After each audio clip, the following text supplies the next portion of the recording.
my company was going to do $40 million in 2022. And I was like, ooh, I'm on the streets now. Like, wait, what just happened?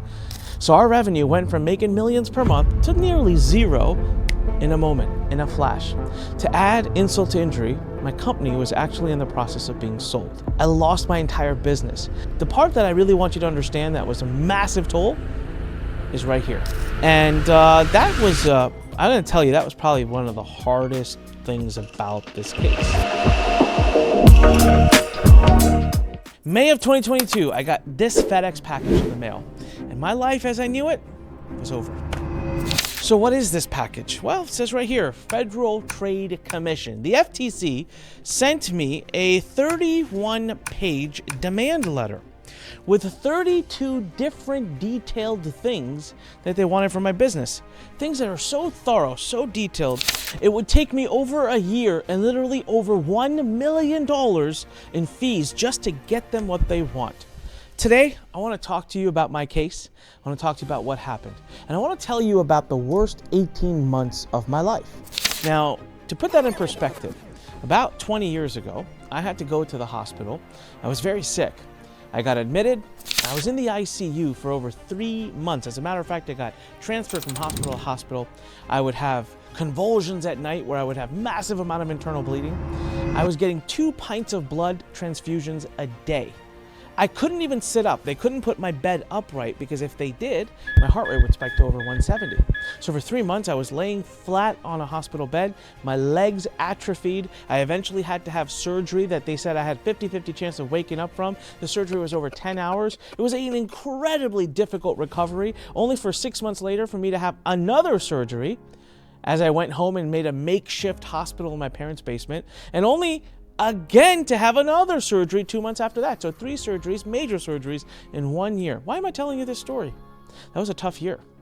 And I'm here to tell you that the 18 months I spent getting investigated by the FTC was harder than that year of my life.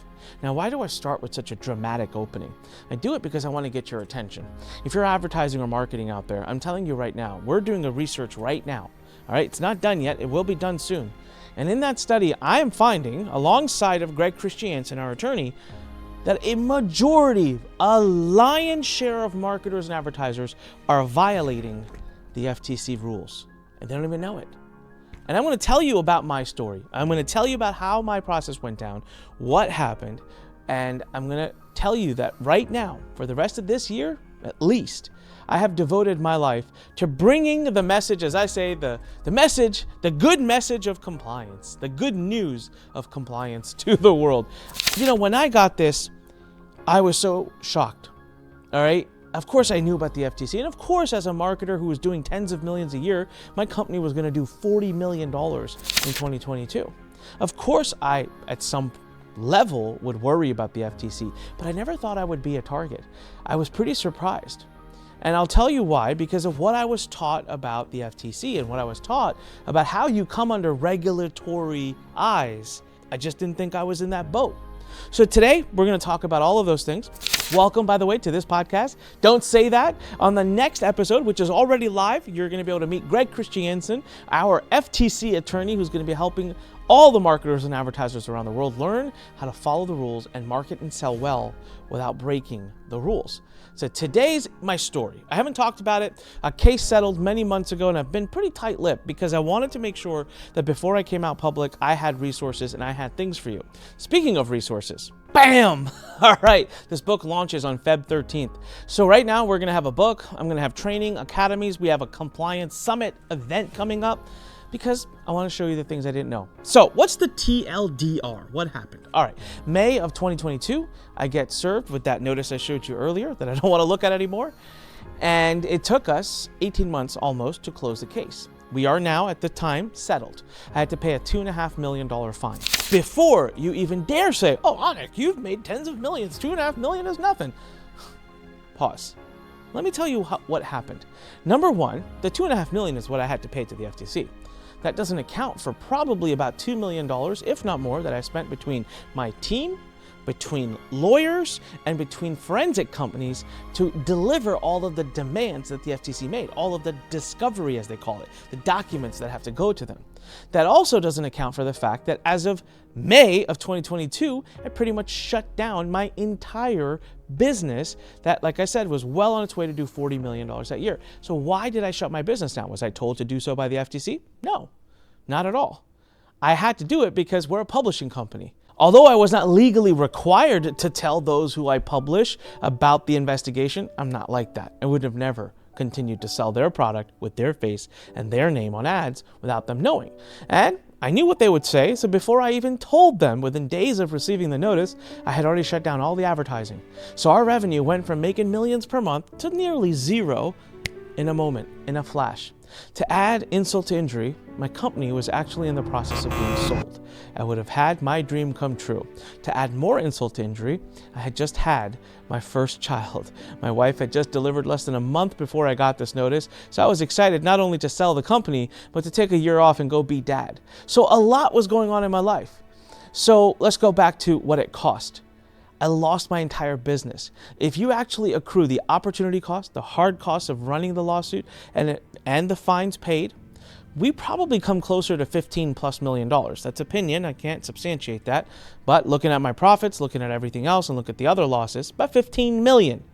So the $2.5 million is not the full amount. It's about $15 million. But you know what? I don't even care about that.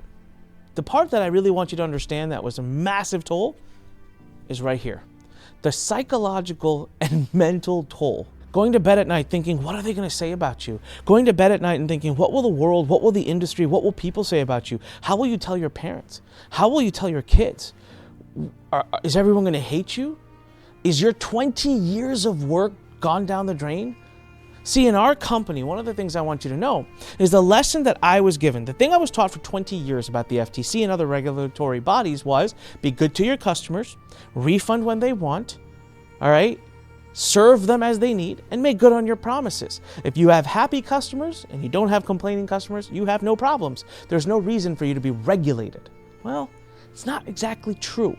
See, we had an A rating at the BBB. We had an average response time for our customers of 36 minutes. I had 3 support teams worldwide running every hour, weekends, holidays. That's right, 8 hour shifts, 3 teams around the world. You'd have 36 minutes, you'd hear back from us. We had a refund rate that was well below 5%. We had a chargeback rate that was well below half of the industry average. We were sitting at 0.6, 0.7%. We have a $4 million facility that I'm filming out of right now. Everyone knows where I am every day. I'm not hiding. So I always thought, as far as my numbers go, as far as my customer satisfaction and happiness goes, we have it nailed. We are good. We are not hurting people. Turns out, maybe that was true, and maybe that was enough at some time or some point. But in today's regulatory condition, turns out it wasn't. And not knowing the rules was certainly not a defense. So the TLDR of it is, it was the most painful part of my life. It was difficult. It's over now. I learned a ton. I found the right guidance, took some time. And today and this year and next year, my mission, my goal is to be able to bring all of this to you. Whether it be events, whether it be this book, whether it be this podcast, and whether it be software that can literally analyze all of your copy and your entire company. So that's what we're doing here. And today I'm just going to walk you through a timeline of what happened. Now, I am going to turn comments off just because spare me with the trolling. But don't worry. I'm going to give you the ability to ask me questions, and we're going to answer them throughout the next coming weeks in our podcast episodes. So, how did it all start? I've been in business now for almost 21 years, and I've always been in this industry of how to build businesses online. It's an industry I fell in love with, still love. I have helped many of people, and I have sold hundreds of thousands of customers. Now, I always understood from the beginning that this is a heavily regulated industry. We have a lot of bad players.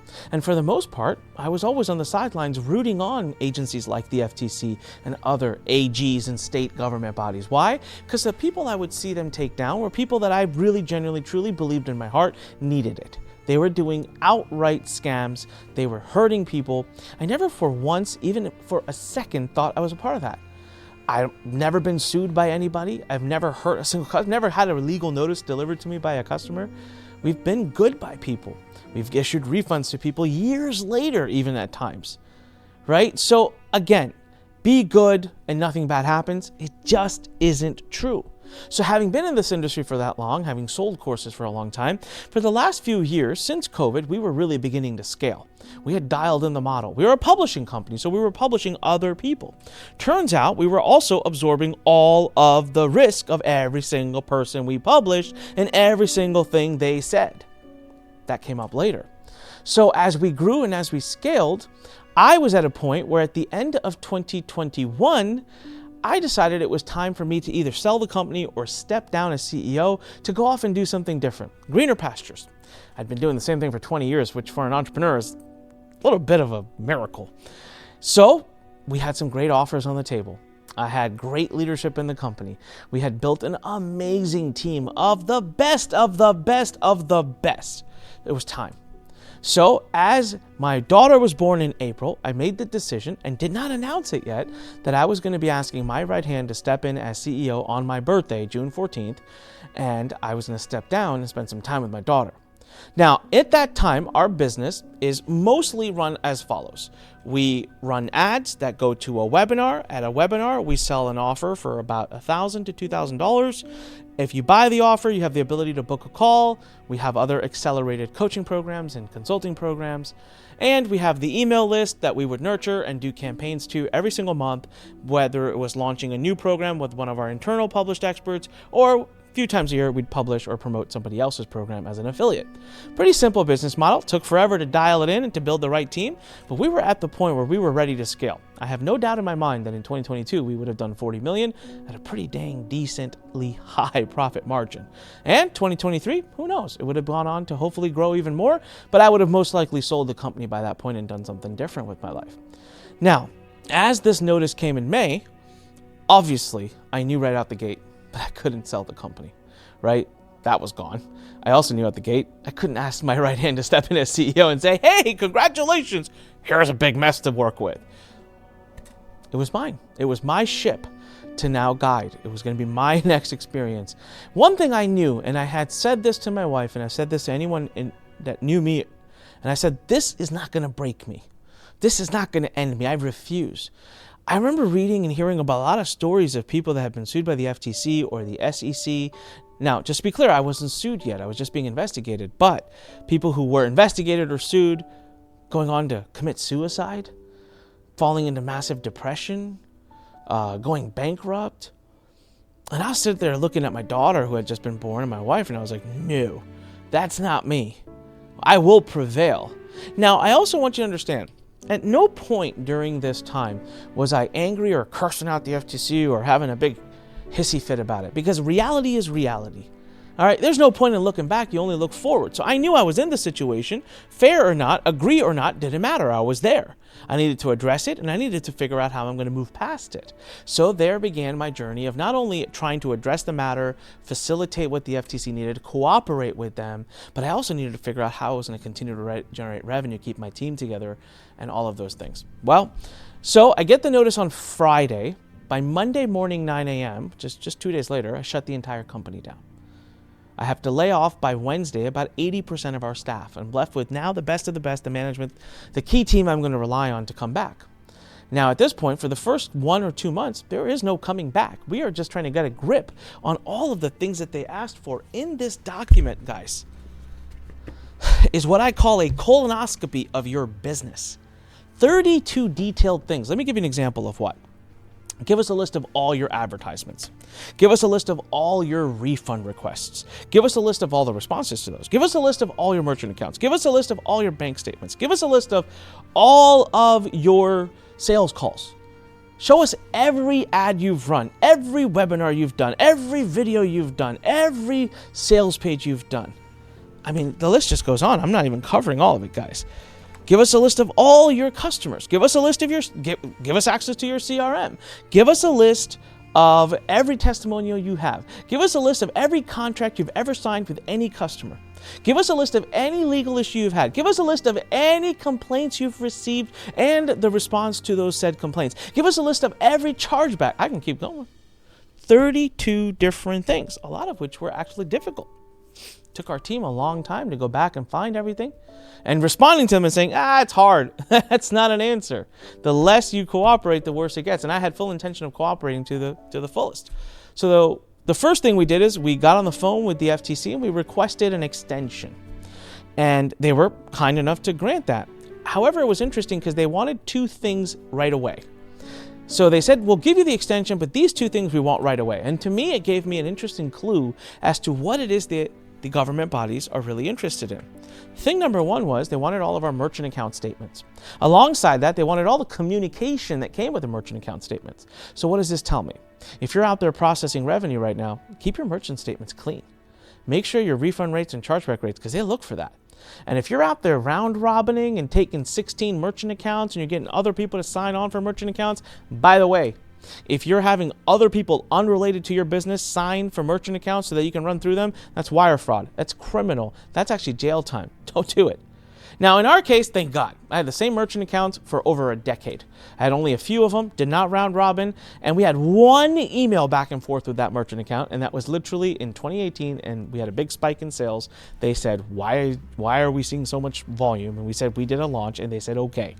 So the first thing they asked for is a submission of that, because I think it gives a data evidence to the FTC or to any government body. Now, for us, this worked well in our favor because we had a very, very clean record. We did a great job. Number 2 request was they wanted to see a list of all of our partners and how much we've paid them. So it was very clear to me that that was a desire to see if the case could expand to include other parties that had made a lot of money from this. All right, so we were able to deliver that. After that began a very, very painful year plus. So first of all, we had to spend a lot of money. You have to hire forensic companies because they want a list of all your emails. You have to download all your Slack messages, all your audio messages, all your emails, all the messages between employees on all various platforms. How do you even do that? Do you know how to download every Skype message or Slack message? Well, there are forensic companies that charge a lot of money that will go do that. And then all of that has to be vetted by an attorney, reviewed for attorney-client privilege. So we had 2 attorneys. We had a lead attorney, and then we had a second attorney we would counsel every now and then. That was costing an arm and a leg. My legal bills were 50 to 100 grand sometimes in a month. And so we're paying for all of that. We're paying for the discovery. I'm paying for the team members to help me do the discovery when we have no revenue. And at this entire time, I'm also a new dad, and I'm also trying to make sure I figure out how to keep the business going, because I refuse to let that be my story.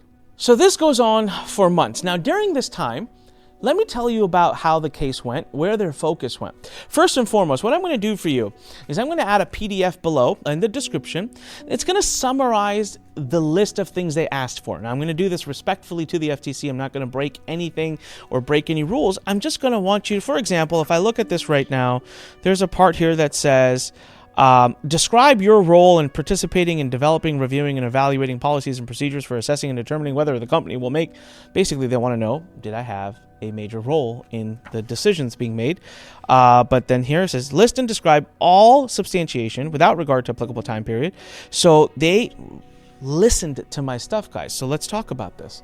When they came with this investigative document, this was not the beginning. For them, they probably had been looking at me, according to my attorney, for a long time. And they found sentences.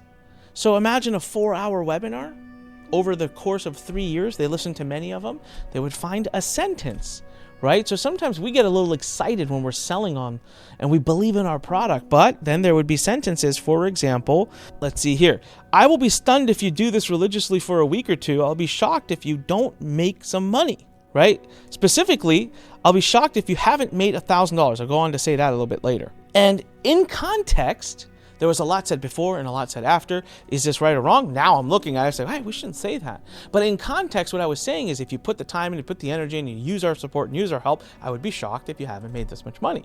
Well, it's a problem. So they find that, they list it, and they say, substantiate this.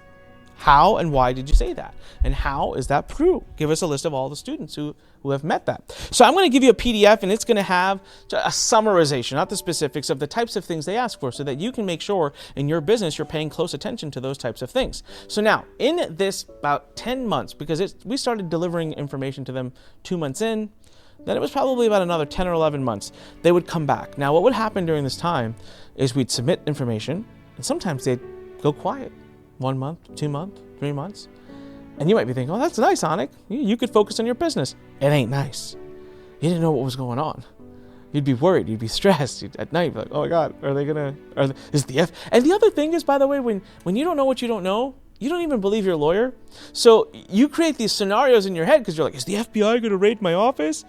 It's not really how they work, right? Not anymore, at least. But you still, right? You've watched enough Hollywood and you've seen enough and heard enough horror stories. And so the mental torture is just total PTSD. Let me tell you something. Certified letters, FedEx packages that look like this, I don't want them. Don't send them to me. Instant PTSD for me. Instant. Someone's handing me a letter, says, you got a letter? I don't want it. Because the other thing, by the way, during this last year and a half, it wasn't just the FTC, but there were some other issues that happened with some of the properties we own and this and that. It was insane. It was insane. All right. So during that 10 months, I paid very special attention for you because I knew at one point, I said, I'm not going to hide behind this. I'm going to come out ahead of it, and I'm going to make sure I tell people, teach people what I learned and the mistakes that I made so that you don't make them. So I was paying very close attention to what they would ask more about. Here are the areas that they really wanted to focus. Number one was, it's everything. Everything was about substantiation. If I said something, I don't care what it was. If I said good morning, you substantiate that it is a good morning. You better be able to. So if you have a piece of copy that you've put out there, sales letter, a video, a webinar, anything, and there are things being said in that, for example, we work at a 3.2 blah, blah, blah. Substantiate it, have proof, evidence, put it in a Google Drive, store it, because everything must be substantiated. Number two, the use of testimonials. Highly, highly, highly, highly reviewed. If those testimonials are specific and talk about specific claims and specific results, they want all the substantiation for that as well. Number three, they actually really wanted to see how we handled refund requests, how we handled negative customers. They wanted to see if we sued them. So if you're out there sending legal notices to your customers and you're out there being a hard ass with your customers and you're saying no to refunds, and that's going to come up. Now again, pass with flying colors there, thank God, because we don't do that kind of stuff to our customers. And then the sweet day came when they realized that we have a telesales team. We sell on the phone. And at that point, that was probably about halfway through the case, the entire case kind of pivoted more focused on telesales, because right now that's where the FTC is focused for now. They're focused on a part called Section 19 of the law, I guess you would say, that specifically allows them a lot more flexibility to go after telesales operations. If that makes no sense to you, I get it. Trust me, first, the book will explain it. But more than anything, we have a podcast episode coming out. It might already be out. Check it out. I think we talk about it. We released 3 episodes together just to kind of get the podcast going. But we're going to cover that. Once that happened, they started listening to all of our sales calls. They wanted everything, guys. They wanted every call. They wanted every notes. Now, I had a full-time paralegal working for me way before any of this happened. I took compliance, ironically, guys, very seriously. We had a full-time paralegal working in our office. She would review every call that led to a sale. She would score it. She'd mark it. She'd give feedback to the salesperson. Now, where we got caught up was for something I didn't even know was a problem. I'll tell you that in a second. I would say the 4 words that my entire case, I believe, and my lawyer believes, came down to. All right? And you know what those 4 words were? What is your goal? Creates an implied earnings claim. We'll talk more about that in future episodes. But it became all about the calls. So those score sheets we had, the call note sheets we had, all of that was unprivileged. There was no lawyer involved, so it was all discoverable. They wanted it. So we handed over basically all of our research in every capacity to them. So this is what's going on, okay? Every couple weeks, we'd hear more. We'd need this, we'd need that. The lawyers would talk to them. It was a painful process. During this entire time, I'm trying to keep the business going. I'm trying to pivot. And I'm trying to digest the fact that I almost sold the company for deca millions. Literally was just weeks away, maybe months away, a couple months away. We passed due diligence. We were thriving. We were going to sell. It was great. It would be the entrepreneurial story that now is going to have to wait quite some time. So what happened is this. During the 3-year window that they investigated us, so they have a 3-year, I forgot what it's called, but the period of time that we can go back, we did $64.8 million, $65 million in sales total. But Greg Christiansen, who you're going to meet soon, who's our partner in this book and in the podcast, he told me right from day one, right from the first get-go, he said, tell me how much of your $65 million was telesales. So it's 14 million for us. He said, your case is going to be about the 14 million, not the 65. Guys, it gets really deep as to why that is. Things changed in 2021 with the AMG capital case at the Supreme Court. We're going to talk about it in future episodes, but let's just say, suffice it to say, 65 million became 14 million, and our negotiations began at 14 million. They wanted every single dollar collected on the phone. What does this teach you? This teaches you that if you are currently running a phone sales operation, you need to get squeaky clean. It's not illegal to do phone sales, but it's a heavily regulated type of sale that they have a lot of authority on and that they are currently very aggressively enforcing. So be careful, all right? And know the rules, know the laws. That's why we're here, and that's why I'm doing what I'm doing. All right, so in the end, we ended up submitting almost over 700,000 pieces of discovery to them, all right? I'm working off my memory. I could be a little bit wrong, but it was a lot. And both the attorneys who were on our case both said, this is by far the largest discovery we've ever done. And I asked why. Does that mean I'm that bad? Nobody really knew the answer. I can make my inference from it. I think it was because, quite frankly, we were that good. I think we had a lot of things that we did that were right. And it took a little digging, right, to figure out what we didn't do right. Now, I'm not going to sit here, guys, and say we didn't make mistakes. I read some of the stuff in here and I say, what the hell was I thinking? And I'm better for it now. I'm a better business owner for it now. I'm a better person. I'm a better coach. I jokingly say I'm a rehabilitated marketer, right? And I'm still here. I'm not gone anywhere. So it was 700,000 plus things that we turned over. That was all turned over to them in January of 2023. And it took months. I don't think we heard back for a long time. Now, finally, we had an opportunity, this is ironic, to actually go see them.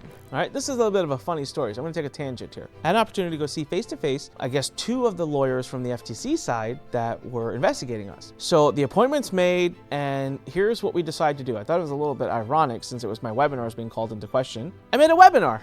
We made a webinar presentation, about a 45-minute presentation, and it was my goal to make sure that the presentation had nothing but facts on it.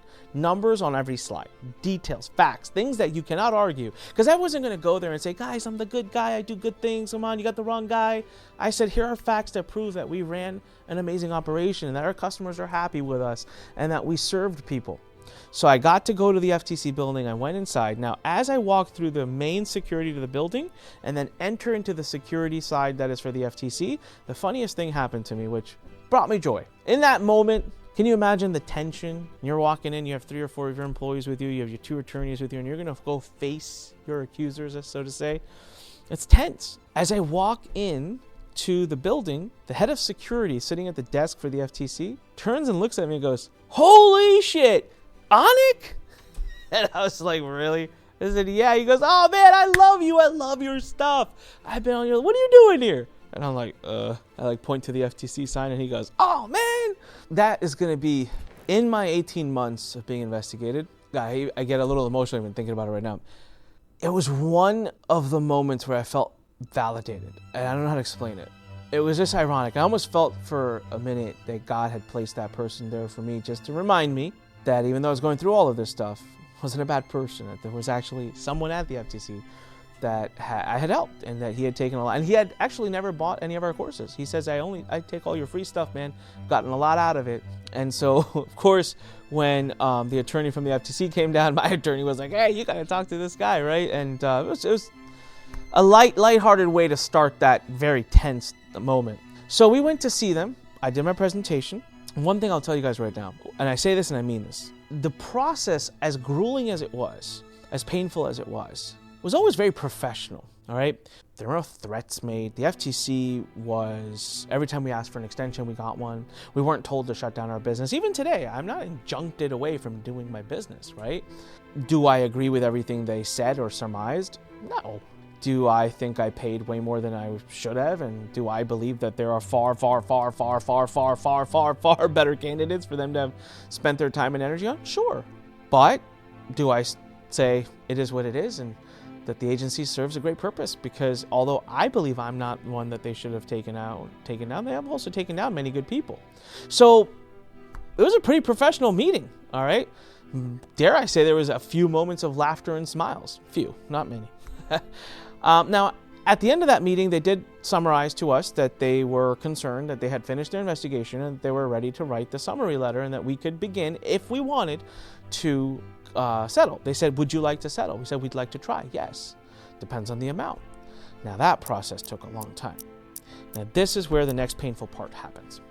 In order to settle, they want to see everything. Oh, that's right.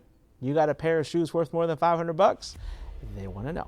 You got a watch collection? They want to know. You got nice cars? They want to know. You got that lake house? They want to know. You got that little property you've been hiding on the beach? They want to know. You got your house? They want to know. Your wife got jewelry? They want to know. You got crypto? They want to know. And I'm here to tell you, because you've got trusts. I love this. People are like, wait, they can't come after me. I have trusts. You have to disclose all of it. The worst thing you can do, hear me, look me in the eyes, the worst thing that you could possibly do in this entire investigative process is lie on your financials. That becomes a criminal case suddenly. You just made yourself way worse. So there was no intention, not was I ever going to lie on it. So they won't settle. We tried. I was like, I don't want to show everything I've got. It's overreach. I still think it's overreach because my opinion, now this is my opinion. Remember I told you guys, with all due respect, obviously I have areas I just don't agree with, right? With the way things were done. It is what it is and I accept it. I just don't agree with it. So I kind of felt like we didn't even really agree on what the whole case came down to. And by the way, the case did, as my attorney had guessed, came down to the $14 million, the telesales, and the notice of penalty, which I was told to have received, and I didn't. So we have a disagreement there, but that's fine. I never got it in the mail, a notice of penalty, but, and to be fair, that was taken out. There was no penalty charged for the notice of penalty due to that argument. So, but the whole case became about that, and we'd done $14 million. So they said, give the $14 million back. And I said, well, that's not good. That's not good negotiation for my part. That's not a compromise of any. Why would I do that? Let's just go to court. I don't agree. I'm not in the legal world, right? So as an innocent party on this, or not innocent, but I'm not trying to say I had nothing to do with this, guys. I am fully accepting and saying that things in here I look at, and I'm like, hey, I can do better. Well, I mean, innocent, but I don't know the law and how negotiations work. So I simply asked my attorney, I said, well, what's the damages? They're saying that we hurt people. I don't know of anybody. So who are they seeing? I'll make the people that they know of, apparently, I'll make them whole. This leads me to a digression real quick. People ask, Anik, how'd you get on the radar? No idea. That's not something they share. They don't have to tell you that. I have no freaking clue. Guys, I don't think it was through complaints. Listen, people don't just run to the FTC to complain about you. All right, people first message you, yell at you, write the BBB about you. We didn't have any issues there. I guess it's as good as mine. So I was like, hey, yeah, okay, fine, I'll pay a fine. Who needs to be made whole? And no, that's not how it works. I felt like when I asked, what do I owe? I felt like the answer I got back was, what you got? And I was like, ooh, I'm on the streets now. Wait, what just happened? So we had that battle for a while. In the end, I did succumb, and I did a full financial disclosure. That was an interesting part. That was an interesting time. I'm very, very grateful to Greg Christiansen to having guided me through that, because a lot of things needed to be projected and displayed correctly, right? Because there's a lot of things that just aren't liquid. There's a lot of things that have debt behind them. There's a lot of things going on in the real estate industry that needed to be accounted for. So the $2.5 million fine, that comes from a very intricate formula. The industry has this common belief that that's all I had. And that's not the case. Because think about it. Why would I settle for everything I have? It's not a compromise. A settlement's a compromise, and that's not what it was. So beyond that, I'm not going to say more. I'm just going to say that it took us months to reach that point, and we did reach it, and after which then it took a lot more time also to get the commission to sign off and go through all the the technicalities, and now we're through it, and here we sit. So when we finally reached the number, 2.5 million, a lot of people also ask me, Anik, why did you not go to court? Right? If you say you don't agree, I know one person in the comments made a comment. They said, there's no such thing as settling when you are not guilty. If you settle, you're guilty. I was like, I cannot disagree more with that. Guys, I settled because it was going to cost me between $3 to $5 million in legal defense. It was going to take anywhere between 1 to 3 years. And the pain and torture that I experienced over that 18 months, not only me, my wife, my team, my parents. Well, my parents didn't really know anything until the very end. I didn't tell them until it was settled. But everyone loved me. Everyone was around me. I did not want that to continue on. I did not want to continue doing discovery and depositions, and I just didn't want to do that. Plus spend another $3 to $5 million only for what? Possibly a worse outcome? I don't know what the judge will say or the jury will say. It just didn't sound like something I wanted to do. I wanted to move on with my life. I had a daughter. I had another daughter on the way. I just wanted it to end. So that's why we settle. A settlement is not an admission of guilt in my humble opinion. A settlement is a compromise, because here's the thing. Why would they settle? Why not just sue me? Because this was a better option for both parties. They also have limited resources. They also want to go out and regulate other companies, and they'd like to move on as well. So we reached an agreed upon amount, but most people, most innocent minds don't realize what hell you go through. And I mean this, hell that you go through when you're dealing with these kinds of lawsuits and these types of things. So when that's all said and done, we're waiting for the commission to sign off. And now the next heart palpitations start. The dreaded press release. What are they going to say about me? If you've known me at all, if you know me at all, I've been very transparent my entire career. So I was not hiding the fact that I was getting investigated by the FTC from anybody, except for my parents. I wasn't going to tell them until it was over because they'll worry. But my team, my employees, my partners, my vendors, my experts who we were publishing, my friends, they all knew. Partly because I didn't want them to find out, like our top affiliates and even my mastermind members. I didn't want them to find out from reading a freaking press release that was sent by a third party. I wanted them to hear it from me. Good, the bad, the ugly, everything. So I just worried more about the press release, what people would say and what they would say. You know, I've read some press releases from the FTC that are very colorful. And that was, I'm going to tell you, that was probably one of the hardest things about this case, or about any case. It's just waiting to see. People have been known to have banking problems. Banks kick them out. You know, merchant accounts kick them out. Investment places kick them out. Country clubs kick them out. I'm not part of a country club, but you know, here I was talking to the masterminds I'm a part of and just letting them know, like, are we going to have a problem? These kinds of things come up in your background search forever. I don't know. It feels like a little bit overkill, right? Kind of feel like you're on parole for, I don't know, saying a few things in ads that they don't like. So again, one of those opinion things. I think it's a little bit too much, but that really played on me. And a lot of prayers and a lot of just accepting it, and a lot of knowing that the right people, the people that matter and count, already know. And then the day came. They signed off on everything, and I was told by my attorney to expect the press release any moment now, today, tomorrow. And it was the next day, and it came. And I read it. And I don't love it, and I don't agree with everything in it, but it's over. And here's the part that I want to thank all of you for, and the part is probably the second part where I get a little emotional. It didn't destroy me. I'm still here. And all my friends and all the people and all the customers and all the hard work, because I got to tell you, during this time being investigated by the FTC, you call into question. Sometimes you start to ask yourself, am I a bad person? Are they right? Have I been hurting people? Like, oh my God, I never wanted to do that. And so that plays on you. And it did. And it played on me too. And I would have those dark moments, and then I would come out of it, and you know, my team and my friends and people that I love would help me out of it and remind me the good I've done. But they're my friends. Of course they're going to say that. They're supposed to say that. So when the press release came out, I started getting messages from people that I haven't even heard from, that I don't know very well, supporting me and saying, oh my God, we're so sorry that you went through this, and that we love you, and that you've been. And then the best part was I started getting messages from people saying, Anik, you've changed my life. you've done this for me, you've done that for me. I followed you for this many years, and I can't believe they would go after you. And I, throughout the investigation, when I would tell someone, I had equity deals on the table. As a matter of fact, there's a big deal I'm working on right now with a big company, a big name in our industry, and I'm touched and humbled that they want to work with me so much. And here I am sitting there saying, guys, are you sure? Like, I got hit by the FTC. And they're like, yeah, whatever, man, we know you. It's all good.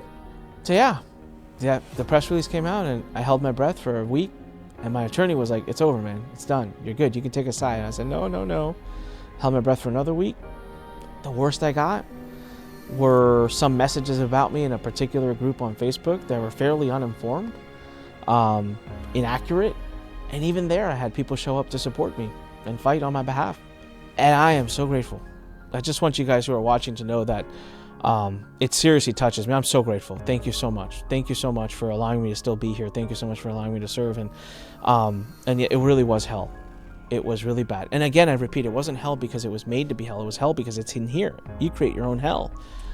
It costs a lot. It destroys your business. My business is destroyed. That's the truth. I'm starting again. I'm happy for it. I love the business we're starting, by the way. You're going to love to see what I'm doing this year, and I'm going to be sharing it very openly. I'm very blessed to have had an amazing mastermind that stuck by me, that kept me sane, because I love being a part of that mastermind. I'm really proud of the fact that we were able to start new businesses, that my key team members, people that have been with me for 11, 12 years, do you know how many of my team members took massive pay cuts and are still here, work twice as hard, make a lot less? Do you know how many people try to poach Learn team members? They're like the most prized possessions, man. Learn's got the best team. I know that. I know that they get offers all the time, and yet here they are. So if I had to go through the whole process all over again just to remind myself and to see the support I have and the people I have in my life, I'd do it. So that's what I went through. I'll start it with this, 31 pages. I don't want you to ever get one of these. Make it my mission in life to make sure you never get one of those. Guys, play by the rules, follow the rules, know the rules. That's my mission. That's what I'm going to be working on with now. Greg Christiansen and I are releasing this book on Feb 13th as the plan at the moment. We could change it. It might go back by a week. We'll release this podcast every single week. There's other episodes right now waiting for you. Please watch them. Please take it in. Now, let me tell you what's going to happen. You're going to have a very, very angry reaction to compliance. When we start talking and we start teaching, you're going to say, well, God, what can I say? If we can't say anything, I might as well go out of business. I know it. I get it. Trust me. Been there, done that, watched many people do it. You can sell compliantly. You have to change not just the words you use, but the way you do your business. And it's for the better. You know, I've met so many and talked to so many people that have been sued by the FTC at this point, just gone through the journey. And I'll be honest, some really good people, some not so good people, but some really good people. And they have a joke. They say life after the FTC. I changed it, and I call it life after compliance. I love it. Guys, I'm running ads on paid traffic to offers converting super well. You can do it. You got to change. Your business got to change. Your marketing has to change. Change takes time, takes acceptance. There is no other option. This is the law. It ain't optional. And playing the whole game of I'll stay under the radar or I'm too small to matter, we're going to address that in the upcoming episodes. It just doesn't work. So in quick summary, what were the mistakes that we made? What in the end did the FTC say was uncompliant, and why did we get the fine? Okay, number one, this was the most important one. Telesales calls, the one question, what is your goal? Goal setting, implied earnings claim. They really did not like it. Especially did not like the fact that sometimes, not all the time, but sometimes my sales reps would reply to the answer. So, hey, what's your goal? And they'd say, I want to make $10,000 a month. And they'd say, oh, great. Well, we can definitely help you with that. You know, sounds innocent. I've probably been on every sales call I've ever seen. I think they say that, but that's an implied earnings claim, and it became a really sticky point for us. I really wish that those 4 words were not in our calls. The whole case would have been very different. Number 2, you know when you're on a webinar, you're on a video, or you're on a sales page, and you get a little carried away, and you say stuff like, here's how you're going to make $1,000, or that's a claim. Substantiation was incredibly big part of this case. There were things said. Now, in all fairness, I don't know how many webinars I did over the last 3 years. I mean, thousands of hours probably. And I try my best to be as good as I possibly can, but you know, when you're on enough and you love selling and you love what you sell, you're going to say things. So there were statements that were specific and results oriented that needed substantiation. So that was number 2. Number 3, testimonial usage. So we used testimonials, some of which were a little too old, some of which had big numbers, big results, but those are not the typical results. We shouldn't be using those. We didn't have substantiation for them. So that was a third issue that came up pretty resoundingly. And if I were to say that was our issue, guys. We didn't have complaints. We weren't out there frauding people. We didn't have those issues. Those 3 things, though, were more than enough. As a matter of fact, really it became about the first thing. Well, what is your goal? Which is funny because in the original document we were sent, there's very little in here about the telesales. They didn't technically even know that we had telesales. One of the questions in here was, do you have a telesales? And when they found out yes, the whole case pivoted to being more about that. So crazy to see how we went from this huge thing to somewhere different. But that's where we were. If I look at our company and our violations versus what I see every day by many other people, we were way softer. But it did not matter because a violation is a violation. There's no levels of violation. So in summary, what are we doing? You got this podcast, you got this book coming out, the Compliance Summit in end of March, compliancesummit.com. Get yourself a seat. Trust me, get your team members a seat. You can buy multiple seats. Do it. You got to be there. We beta test ran this summit. It was impeccable. And you're going to learn a lot. You're going to learn everything in like a 3-day window. We have academies coming out. We have certifications coming out. We have software coming out. We have a National Association of Advertising Compliance being released. We are taking this very seriously because I don't want anybody else to be in the shoes that I was, and that is to get caught for things they did not even know were wrong. They were trying to do it all right, but it was wrong. So that's not going to be an excuse anymore for anybody, and that won't be a problem because that's why we're here. So these are all the different resources we'll be adding. All of that is in the description below. Check it out. Shout out to Greg Christiansen. Shout out to Michael Kerrigan, who's my other attorney. Shout out to all of my team members. Shout out to my family, to my wife, to my kids. Shout out to everybody who supported me through this, and shout out to you. Thank you for allowing me to bring my story to you, talk about it for the first time. There are other parts of my story that I didn't cover that I will. Maybe I forgot, maybe I'm not ready, and I'll cover them as the podcast continues. We'll give you an avenue to submit your questions as well, and then we'll have attorney Greg answer those questions. And we'll continue to bring as much of this information to your doorstep as we possibly can. Love you guys. Thank you. And get compliant. And as I always say, when life pushes you, stand straight, smile, and push it the heck back. I just did it. I had to. It works. All right, let's go out there. Let's make your dreams come true. This is 2024, baby. We do it compliantly. It's the year of compliance. All right, let's have fun with it. Let's figure it out. Let's do it together, and let's do good by our customers and do good by the law. Love you all. Bye.